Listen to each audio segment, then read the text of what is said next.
इस समय तो हर बात ही निराली है, कुछ कहने लायक नहीं है।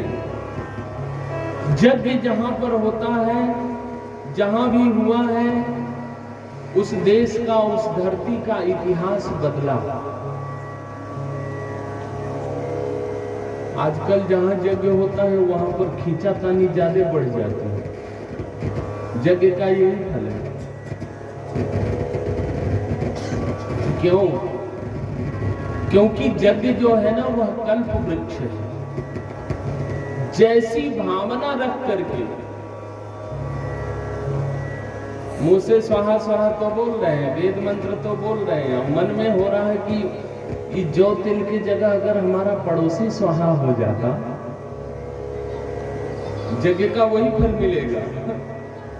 जिस भावना से, क्यों जादृशी भावना जैसे तादृशी तत्फलम लगे। देवता भाव को देखते हैं, देवता पदार्थ को नहीं देखते। मैं कहा करता हूं, भगवान को आज तक प्रत्यक्ष भात खाते जल्दी किसी ने, कुछ लोगों ने देखा है, लेकिन जल्दी किसी ने देखा नहीं होगा। और भक्त यही प्रार्थना भी करते हैं भगवान से कि भात नहीं तुम भाव के भूखे, और मैं तो याही सुनी शरणागत आयो। भात नहीं तुम भाव के भूखे।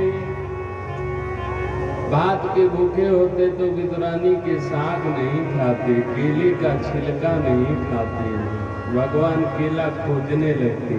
दुर्योधन के यहाँ 56 भोग 3600 व्यंजन रखा हुआ था, उसको छोड़ते नहीं। लेकिन भगवान तो और देवता तो देवान भावयते भावा, वो हमारी भावना को देखते हैं। वो सारा पदार्थ बनाते हुए ही है, तो उनको क्या आवश्यकता है?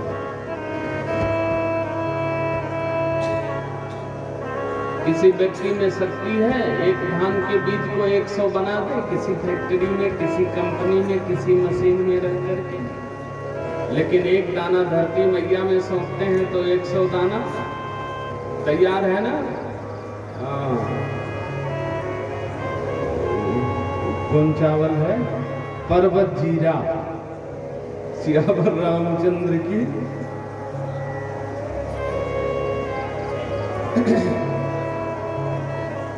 तो यज्ञ हम जिस भावना से करते हैं ना, बोलने से नहीं होता, मुख से कुछ बोल रहे हैं, लेकिन भावना, जादृशी भावना जैसे तादृशी तत्फलम, वही फल प्राप्त होता है। भाव शुद्ध नहीं है, यज्ञ करते हैं इसलिए यज्ञ का फल शुद्ध भाव से यज्ञ किया दशरथ जी ने। राम जी प्रकट मिले कि नहीं मिले? प्रमाण है, विश्वास है कि नहीं है? रामायण में राम जी के लिए यज्ञ किया, राम जी मिले। और आगे श्रीमद् भागवत में हम लोग सुनेंगे, वृत्रासुर ने यज्ञ किया इंद्र का विनाश करने के लिए। विनाश की भावना मन में थी, इंद्र का विनाश नहीं हुआ, लेकिन वृत्रासुर का सब लोग जानते हैं, जय जय श्री राम। तो यज्ञ का अर्थ है जन माध्यमेन ज्ञायते परमात्मनः अनेनेति यज्ञः, जिसके माध्यम से हम उस परमात्मा के ज्ञान को प्राप्त करते हैं, उसका नाम है यज्ञ। और उस यज्ञ में 3 कर्म करना अनिवार्य होता है। इन तीनों कर्मों में किसी प्रकार की त्रुटि हुई तो यज्ञ सफल नहीं होगा।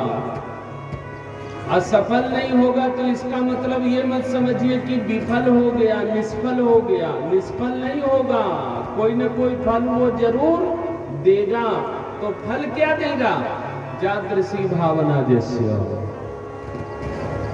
उसमें देव पूजा, संगतिकरण, दाने सुयज्ञ है।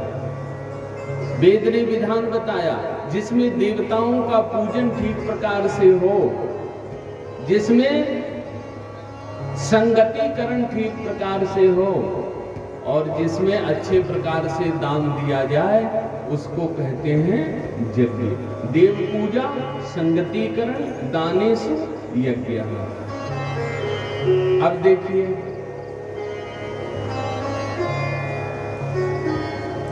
बोटी गाछी भोर के बहुत लोग जाए छथिन,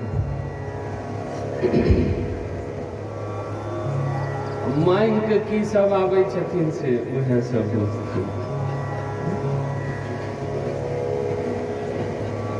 ठीक है ना? देवताओं का इतना पूजन होता है, उसका फल हमें नहीं मिल रहा, नहीं मिल रहा, समाज को बिल्कुल नहीं मिल रहा। और क्यों नहीं मिल रहा है?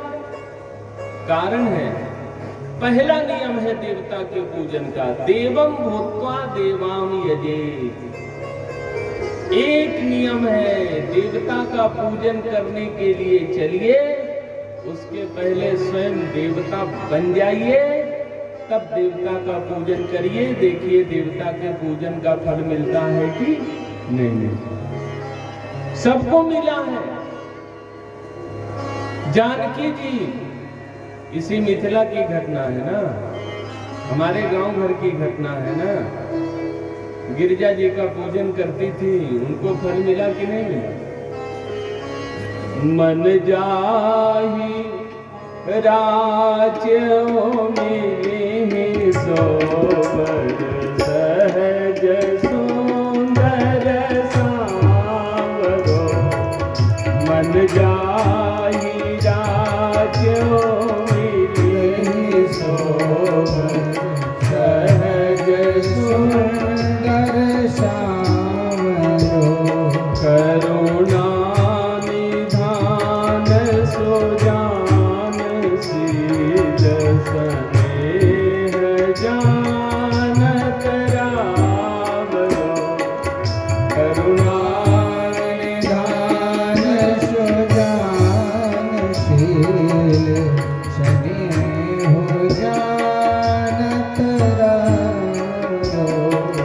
श्री रामचंद्र कृपालु भजो मन हरन भव भयदारुणो। यही भांति गौरी शीस सुनिसी सहित हिय हरषि तुलसी भवानी पोनि पोनि पोनि उदित मन मंदिर चले। उदित मन मंदिर चले। उदित मन मंदिर। बोलिए जनक नंदनी जानकी मैया की। देवता का पूजन करिए, उसका फल क्या है?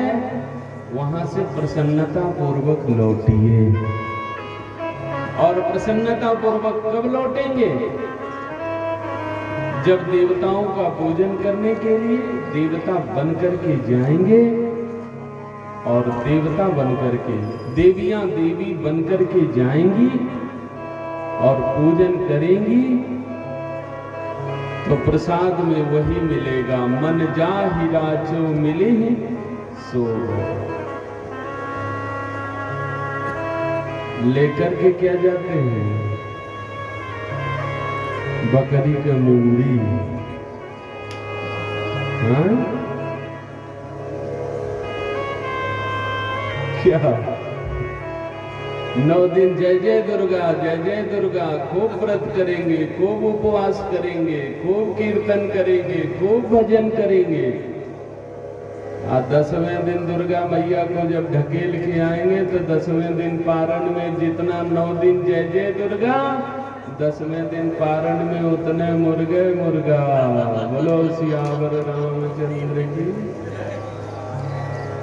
तन और मन को जितना पवित्र किया, उससे 10 गुना अपवित्रता से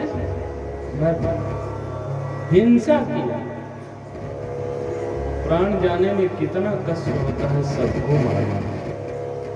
ये कोई पूजा नहीं, ये देवताओं को, ये देवियों को प्रसन्न करने की कोई विधि नहीं है। देवम भूत्वा देवाम यजेत, देवता का, देवी का पूजन करने के लिए चलिए। मन में होता है, लेकिन मन के साथ हम जबरदस्ती करते हैं।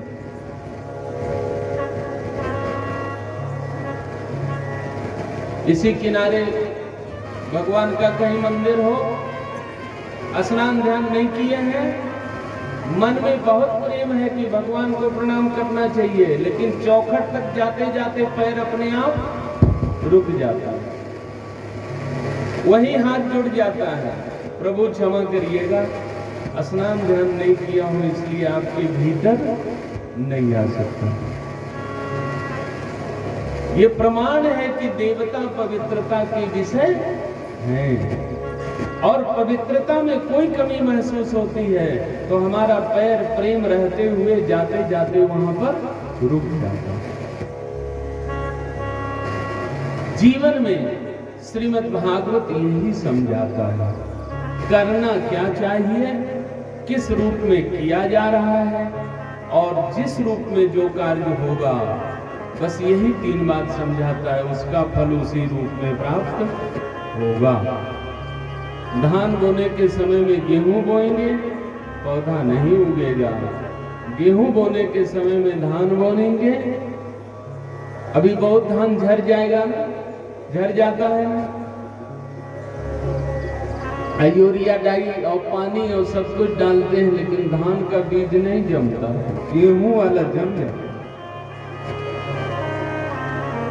तो समय आने पर अपने कर्मों को ठीक ठीक करते रहा जाए, और करते रहा जाए तो उसको समझ करके, तो इस श्रीमद् भागवत को प्रविष्ट करण रंध्रेन स्वानाम भाव सरोरुहम, तो जब यह कलयुग आएगा तो जीवश्च असुरताम गता, मनुष्य ही नहीं सभी जीवों के अंदर असुरता आ जाएगी, तामसी वृत्ति आ जाएगी। रामायण ने भी कहा है, तामस बहुत रजोगुण थोड़ा और कल प्रभाव विरोध जम। इस बात को सब लोग महसूस करते होंगे। पड़ोसी में पहले प्रेम होता था, आज तो भाई भाई में, पड़ोसी में कहां से हो?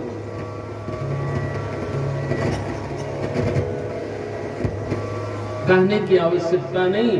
तो जीवश्च असुरताम गता, क्लेशा, उसका फल क्या है? बोले क्लेश है, दुख है, ताप है। जब किसी से द्वेष करेंगे, हमारे मन में शांति कहां रहेगी? हम जलन रखेंगे किसी से तो सबसे पहले मेरा मन जलेगा, साधारण सी बात है। तो असुरता जब आएगी जीवन में तो उसका फल क्या होगा?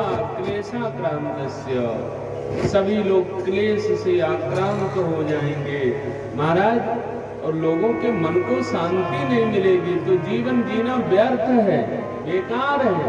अशांत जीवन कोई जीवन नहीं होता। जलता हुआ हृदय कोई हृदय नहीं होता, तब तो भट्टी जल ही रही है। ये हृदय को भट्टी बना करके जलाने के लिए मनुष्य जीवन नहीं मिला है, आनंद लेने के लिए मिला है, प्रेम करने के लिए मिला है।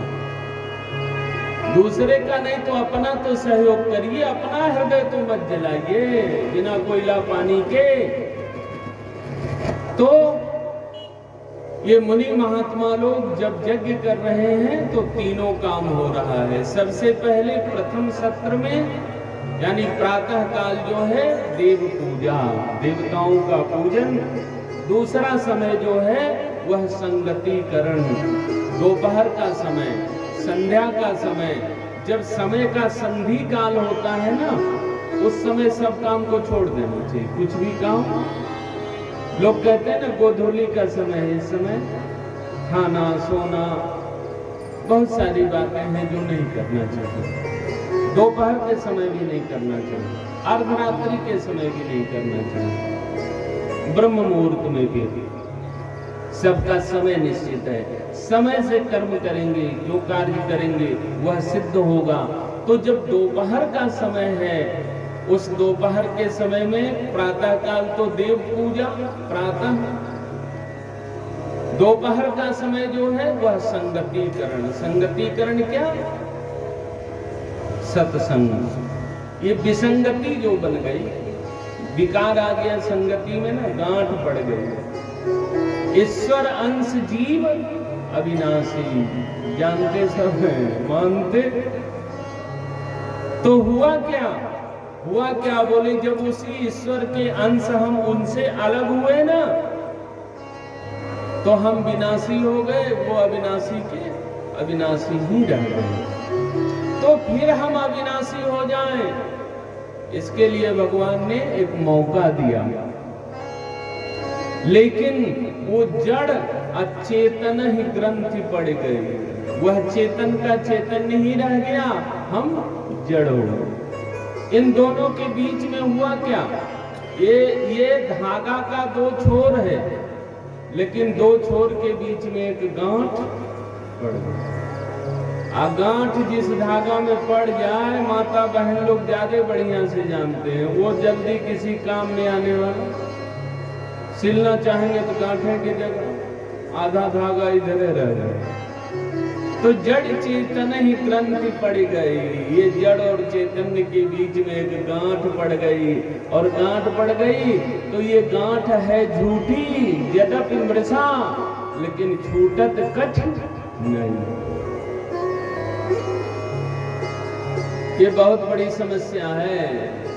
गांठ अगर बढ़िया से पड़ जाए तो उसको खोलना, काट देंगे तो दुई खंड हो जाएगा।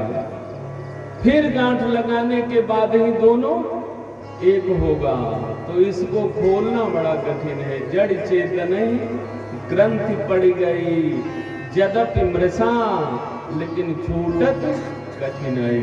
रामायण में बड़ा सुंदर वर्णन है, कभी हम लोग उसको सुनेंगे कि जड़ चेतन के बीच में जो ग्रंथि पड़ती है, कितनी कठिनाई से वह छूटता है।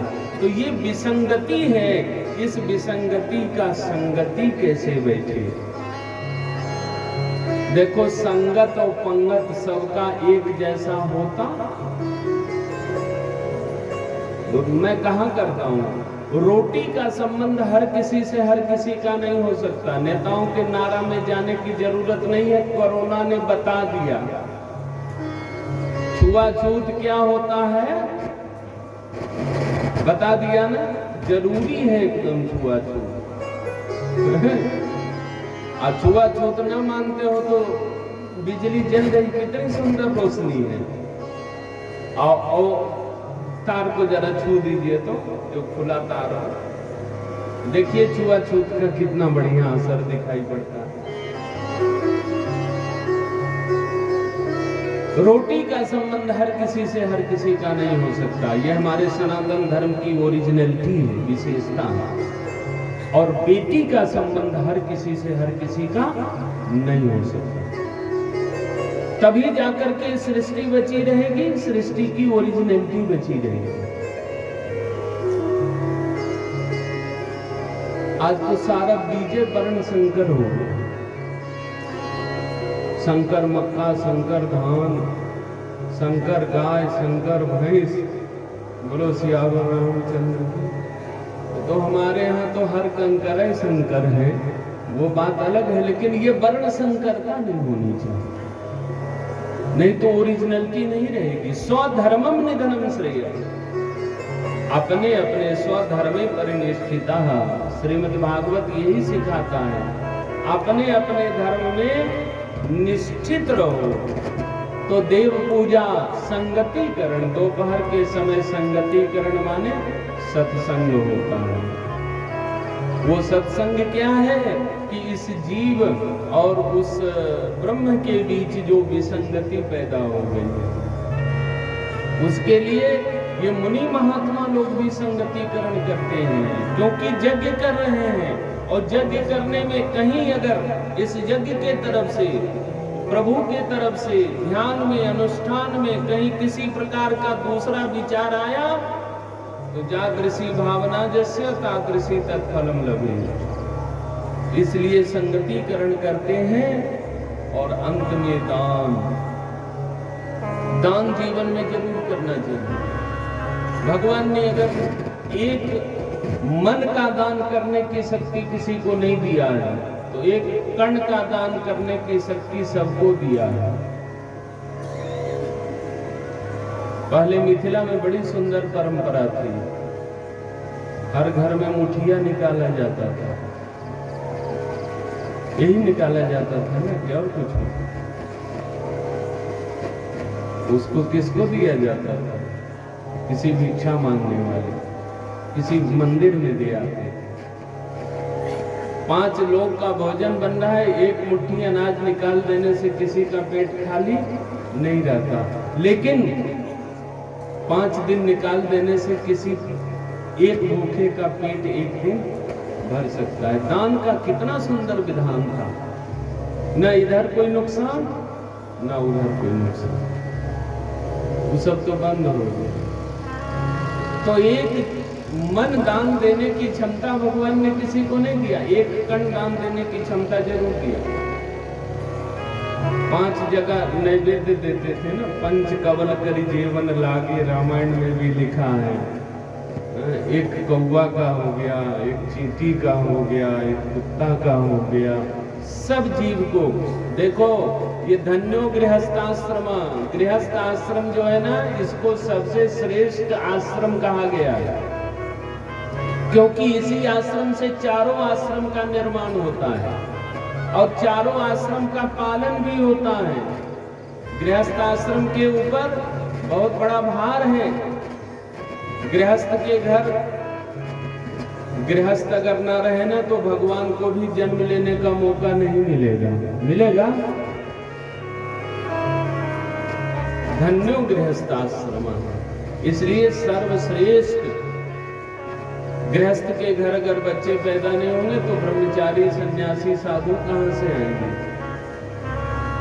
ब्रह्मचारी को भूमि छेदन करने का अधिकार नहीं है। गृहस्थ अगर एक मुट्ठी अनाज नहीं देगा तो ब्रह्मचारी का भी पेट भरने वाला।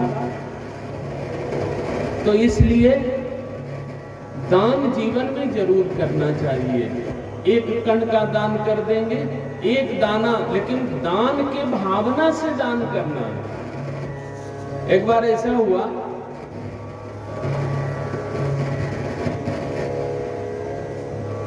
एक आदमी गमछा पर सतुआ सान रहा था। सतुआ तो ऐसा चीज है कि फिर एकदम तुरंत का भोजन तैयार है। हवा का तेज झोंका आया, वह सतुआ उड़ गया तो कहा पित्राय नमः। तो बगल में एक आदमी बैठा हुआ था, कहा भैया इस समय पितर पक्ष तो चल नहीं रहा और ये बगीचा में बैठ करके तू पित्राय नमः है, ये कौन सा पितरों का कर्म कर रहा है? वो कहा सतुआ उड़ गया ना। का सतुआ उड़ गया तो पितर से क्या मतलब है? बोले पितरों का नाम ले लिए कि उनको मिल जाएगा। कहा बेटा ये उड़ जाने वाला सतुआ से नहीं काम चलेगा पितर का। देवान भावयते भावा, अगर दान की भावना से दिया होता तो मिलता। तो एक चावल का दाना अगर हम लोग निकाल देना दान की भावना से तो कई चीटी का भंडारा हो जाए। जब अवसर मिले जीवन में एक मन नहीं एक कण का भी दान जरूर करना चाहिए, क्योंकि दान देने से कुछ घटता नहीं, जीवन में पाने की योग्यता आती है। आप जरा कल्पना करिए, अगर हम दोनों मुट्ठी में चांदी का सिक्का बंद किए हुए हो और सामने सोने का ढेर अगर हो, जब तक चांदी को फेंक नहीं देंगे तब तक सोना बटोरने की योग्यता हाथ में है कोई विकल्प? सोना को पाना है तो बिना शर्त, चांदी से शर्त नहीं लगाएंगे कि सोना मिलेगा, नहीं मिलेगा तो हम फिर तुमको ले लेंगे। तो दान बिना अस्पृहा के करना चाहिए, बिना किसी कामना के, बिना किसी इच्छा के। और कलयुग में यही बताया गया चार पैर जो धर्म के हैं श्रीमद् भागवत में ही वर्णन है और इसी महात्म्य में वर्णन है। प्रकट चार पद धर्म के कलिमा एक प्रधान, जेन कीन विधि दीन्हे दान करे। सत्य, शौच, दया और दान, यही चार पैर हैं धर्म महाराज के। सत्य कहाँ है सबको मालूम है, कहने की जरूरत। शौच, शौच माने शुचिता, पवित्रता। पवित्रता कहाँ है? मिथिला में कहने की जरूरत नहीं है। हर चौक चौराहे पर पहले तो नदिये वाला फल मिलता था, अब तो सफेद वाला रसगुल्ला मिलने लगा। शुचिता, पवित्रता रही नहीं। दया, दया अगर किसी के अंदर रहती तो जन्म लेने से पहले किसी जीव की हत्या लोग करते नहीं। दान, एक पैर धर्म का रह गया, जेन केन विधि दीने दान करे। तो दान करने से जीवन में कुछ घटता नहीं। कुछ दिनों के लिए महाराज दशरथ ने 2 बेटों का दान किया था। बेटों का दान नहीं, बेटों के समय का दान किया। 2 का किया, 4 नहीं 8 होकर के वापस आया। 8। तो दान का यही विधान है। जीवन में जब अवसर मिले दया के साथ और बिना किसी कामना के, श्रियाम देहि ह्रियाम देहि, लक्ष्मी का दान करे लेकिन बिना किसी इच्छा के, अपेक्षा के, कामना के। तो इस प्रकार से ये कलयुग में 88,000 मुनि महात्मा लोग जो है वह नैमिषारण्य नामक तीर्थ में बैठ करके यज्ञ कर रहे हैं और इन तीनों कर्मों को कर रहे हैं। देव पूजा, संगतिकरण, दानेषु यज्ञः। और उसमें संगतिकरण, सत्संग करने के लिए, कथा सुनने के लिए जो कथा व्यास बुलाए गए हैं वो भगवान वेद व्यास जी के सबसे प्रिय पटु शिष्य 18 पुराण जिनको पढ़ाया है वेद व्यास जी महाराज ने, वो सूत जी महाराज आए हुए हैं। और सूत जी जब आए हैं तो अनेक प्रकार के, कभी वेदों के ज्ञान का वर्णन, कभी वेदांत के विज्ञान का वर्णन, कभी उपनिषदों का वर्णन, कभी पुराणों का। आज कथा सुनने वाले मुनि महात्माओं में से जो मुनि महात्माओं के प्रतिनिधि हैं, अब 100 लोगों के मन में कोई प्रश्न आए और एक लोग अगर उसको कह दे तो उत्तर देना आसान है, और 100 लोग एक ही बात पूछे तब तो समस्या हो सकती है, समय अधिक लग सकता है। तो वहां सौनक जी नाम के महात्मा, सभी संत महात्मा मुनि ऋषि जो हैं उनके प्रतिनिधि के रूप में हैं।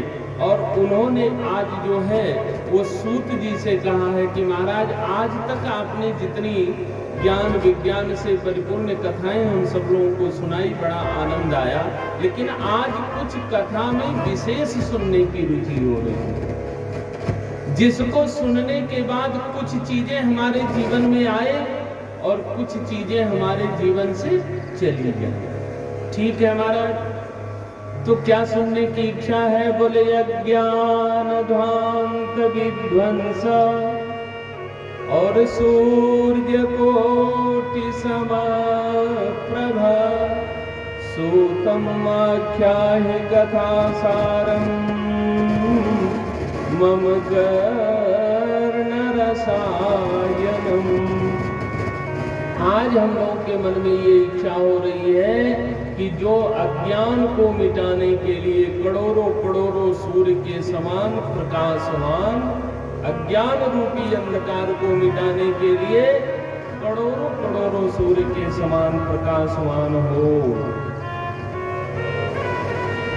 वो कथा नहीं, कथाओं का निष्कर्ष, निचोड़, सार सर्वस्व हम सब लोगों को सुनाइए। लेकिन एक शर्त है उसमें।